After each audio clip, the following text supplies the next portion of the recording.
미국 실리콘밸리 은행 파산과 관련해 옐런 미국 재무부 장관이 연방정부 차원의 구제 금융은 고려하지 않고 있다고 밝혔습니다. 그러면서 다른 은행으로 위기가 전이되는 일은 없을 거라면서 고객 예금 보호를 위한 여러 방안을 강구 중이라고 말했습니다. 뉴욕 한보경 특파원이 보도합니다. 제닛 옐런 미국 재무부 장관이 파산 절차를 밟고 있는 실리콘밸리 은행에 대해 2008년 금융위기 때와 같은 연방정부 차원의 구제금융은 고려하지 않고 있다고 CBS 방송과의 인터뷰에서 밝혔습니다.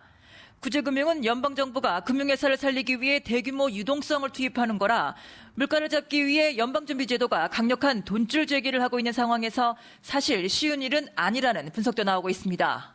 We're certainly not looking, and the reforms that have been put in place means that we're not going to do that again.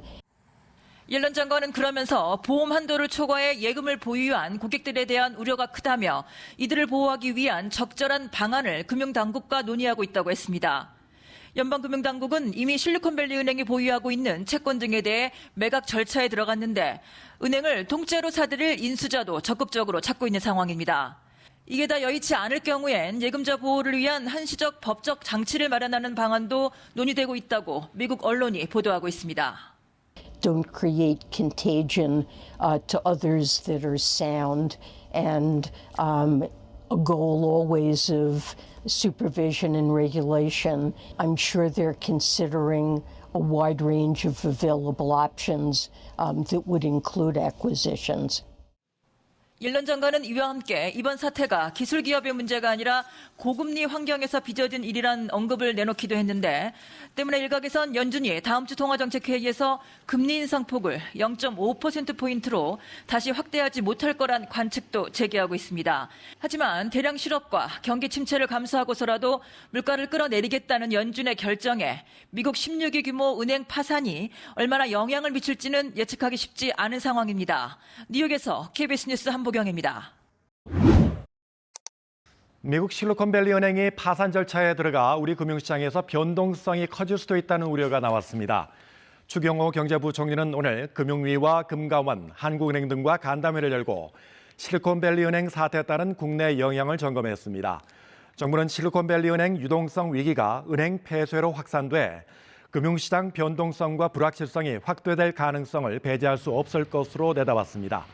다만 아직까지는 이번 사태가 미국은행 등 금융권 전반에 위험으로 확산되지 않을 것이라는 전문가 시각이 우세하다며 24시간 모니터링을 통해 필요한 경우 신속 대응에 나서겠다고 밝혔습니다.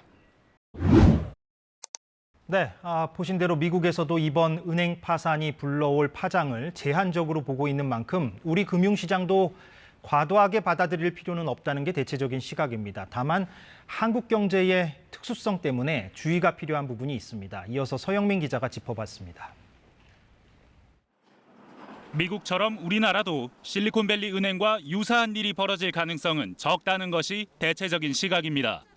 시중은행 중에는 그런 은행들이 없고요. 인터넷 뱅크 중에도 그런 은행은 없어요. 기본적으로 대출 중심인 거고요. 이 우리나라에서 발생할 가능성은 상당히 제한적인 수준이라고 봐야겠죠. 그렇다고 안심하긴 이릅니다. 대외 의존도가 높아서 해외 불확실성이 국내 경제 불안으로 쉽게 이어지는 우리 경제 구조 때문입니다. 미국 금융시장이나 부동산 시장에 문제가 생기면 세계적으로 안전자산 선호 현상이 커집니다. 그러면 위험도가 높은 것으로 분류되는 우리나라 금융시장에서 외국인이 빠져나갈 수 있고 이 경우 시장금리 상승이나 주가 하락, 원화 가치 하락 같은 현상이 벌어질 수 있습니다. 이런 대외 취약성 때문에 2008년 글로벌 금융위기나 2020년 코로나19 대유행 직후 모두 금융시장의 혼란은 미국보다 우리가 더 컸습니다. 미국이 기침을 하면 우리 경제는 알아눕는 겁니다. 급격한 통화 긴축의 과정에 있고 그러한 과정 속에서 어떻게 보면 취약한 부분이 문제를 노출한 거죠. 우리나라를 비롯한 아시아 쪽의 주가, 환율, 금리 이 변수가 같이 움직일 겁니다. 그래서 우리 정부는 늘 외환 보유고나 단기 외채, 은행 단기 유동성 비율 같은 3중, 4중의 보호막을 세워놓고 대비하고 있지만 대비가 외부 불확실성 자체를 없애주진 않기 때문에 당분간은 이번 사태 파장을 예의주시할 수밖에 없게 됐습니다. KBS 뉴스 서영민입니다. 네, 다음 소식입니다. 미국에서 비교적 큰 규모의 은행이 문을 닫았습니다. 예금 인출이 계속되고 주가가 폭락하자 금융당국이 바로 폐쇄 조치를 택한 겁니다. 이게 미국 경제에 어떤 파장을 가져올지, 더 나아가 우리와는 어떤 연관이 있을지 짚어보겠습니다. 먼저 이영현 특파원의 보도를 보시겠습니다. 미 캘리포니아주 금융당국이 실리콘밸리 은행에 폐쇄 명령을 내렸습니다. 유동성 확보를 위해 미 국채를 어쩔 수 없이 매각하면서 18억 달러 규모의 손실을 봤다는 은행 측의 하루 전 발표가 결정적이었습니다. If their securities portfolio was positioned a little bit different, so they weren't as long date, so the bonds hadn't gone down as much, they would be okay. It's a little bit of bad luck for sure. 손실을 보전하기 위한 증자 계획도 무산돼 주가는 폭락했고 은행 측은 매각을 추진했으나 금융당국은 바로 폐쇄를 결정했습니다. 은행의 주 고객인 신생 기술 기업들이 최근 급격하게 오른 금리로 자금이 부족해지자 예금을 지속적으로 인출해간 게 문제의 시작이었습니다. 파산 절차를 담당할 미 연방예금보험공사는 실리콘밸리 은행의 자산과 예금을 새로 설립한 은행으로 옮겨 다음 주부터 거래를 재개한다고 밝혔습니다. 해당 은행과 거래하는 실리콘밸리 기업들은 앞으로 벌어질 사태를 우려하고 있습니다. They just came out and told us that the bank is shut down. I think they're just trying to figure out everything that they can by Monday. A little nerve-wracking when it comes down to how you keep operating your company. 1983년 설립된 실리콘밸리 은행은 기술기업 전문 은행으로 지난해 말 기준 자산 규모로 미국에서 16번째로 큰 은행입니다. 미국 언론들은 2008년 금융위기 이후 가장 큰 규모의 은행 파산이라고 그 심각성을 전하고 있습니다. 로스앤젤레스에서 KBS 뉴스 이영현입니다. 네, 이영현 특파원을 잠시 연결해서 더 얘기를 해보겠습니다.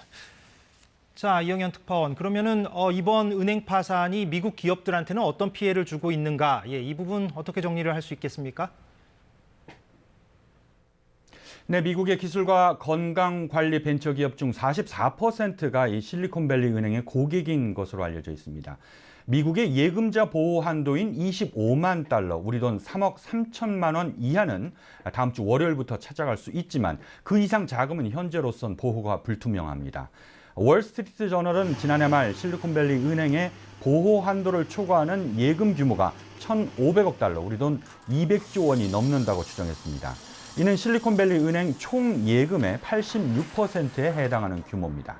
일단 실리콘밸리 은행의 총 자산이 2천억 달러가 넘어 이 돈으로 충당이 가능하지만 이 자산 가치가 하락할 경우는 사정이 다릅니다. 이 때문에 상당수 거래 기업들이 당장 급여를 지급하지 못해 직원들을 해고하거나 자금난으로 도산할 우려가 큰 상황입니다. 더 큰 우려는 금융권 전반으로 위기가 확산할지 여부인데 일단 미국 정부는 낙관적입니다. 미 재무부 부장관 얘기입니다. Very confident in the ability, in the resilience of the system, and also the fact that we have the tools that are necessary to deal with incidents like what's happened to Silicon Valley Bank. 네, 정부는 그렇게 말하고 있다는 거고. 그런데 일각에서는 너무 나간 얘기인지 모르겠으나 2008년 금융위기 때를 떠올리는 사람도 있는 것 같아요. 어떻게 봅니까? 네, 미국 언론들은 다수의 전문가를 인용해 2008년 금융위기 같은 상황은 가능성이 작다는 분석을 내놓고 있습니다. 실리콘밸리 은행처럼 특정 분야에 쏠리거나 예금을 국채에만 투자하는 은행들은 많지 않다는 점, 대형 은행들은 훨씬 더 많은 유동성을 갖고 있다는 점이 그 이유입니다.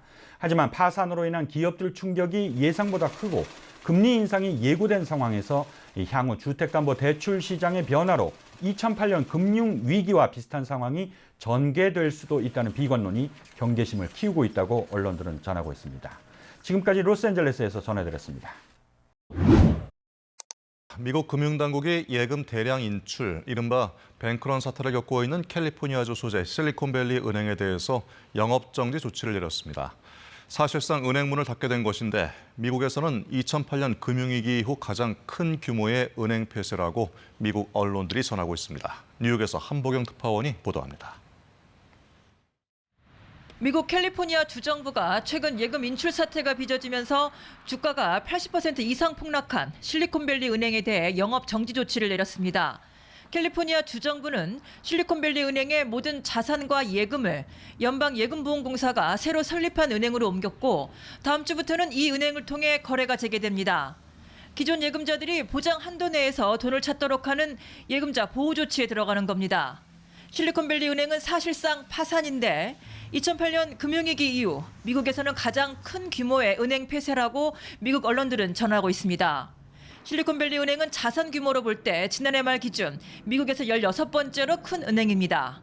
신생 기술 기업들이 주요 고객인 실리콘밸리 은행은 코로나19 사태 이후 기술 기업들이 호황에 힘입어 자산을 크게 불렸는데 연방준비제도의 기준금리 인상 여파로 기업들의 예금이 줄고 보유 채권값이 떨어지면서 운영에 어려움을 겪어왔습니다.